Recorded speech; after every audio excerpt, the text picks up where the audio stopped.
To share an article with you guys. This is July 13, 2019.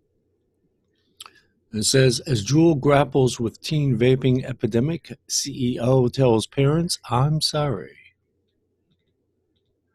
And this is the guy right here, Kevin Burns, CEO of Juul.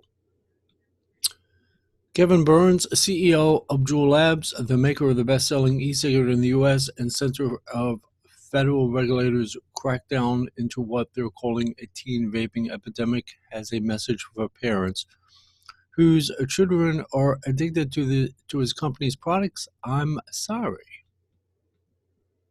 Let's go. We know all that. And so Burns says, first of all, I tell them that I'm sorry that their child's using the product. It's not intended for them.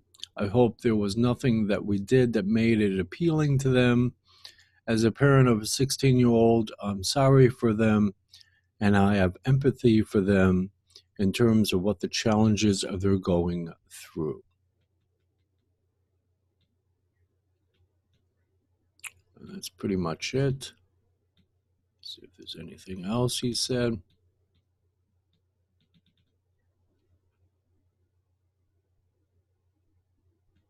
He also said, when we launched Juul, we had a campaign that was arguably too kind of lifestyle oriented, too flashy. It lasted less than 6 months. It was in the early days of the product introduction. We think it had no impact on sales. Anyway, the point is, he's saying, I'm sorry to the parents for these particular kids that are addicted to Juul. There are class action suits in regards to suing Juul. There are individual lawsuits that are, just regular Joe and Jane kind of thing, suing Juul. There are states that are actually suing Juul. There are parents, actual adults, that are suing Juul. There are public health groups that are suing Juul. There are actually counties of particular states suing Juul. And yet he says, I'm sorry. Well, if he's so sorry, like I said in another video, if he is so sorry, then he needs to settle every single solitary lawsuit that's pending out there. And he needs to lift that November ballot measure that he has in San Francisco if he's really sorry. And like he says here, right at the bottom there, he says, like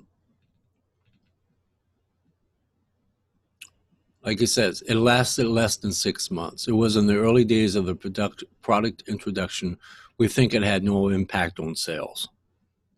He says he's sorry, but he makes excuses.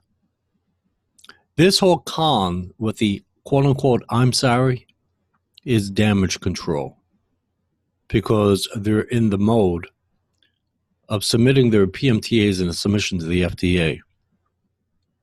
And they want to reshape the media, reshape society's thinking of what Juul is all about.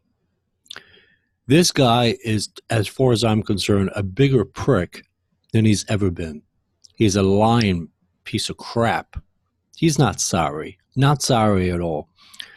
The only way he can prove that he is actually sorry is that he settles these lawsuits, especially the class action lawsuits that are brought by those that are under the age of 18. And not just and they take the November ballot, the measure, off the ballot in San Francisco. As far as I'm concerned, then he would definitely be proving to me, at least, that he means, I'm sorry. And on that point, you guys have a good one. Bye-bye.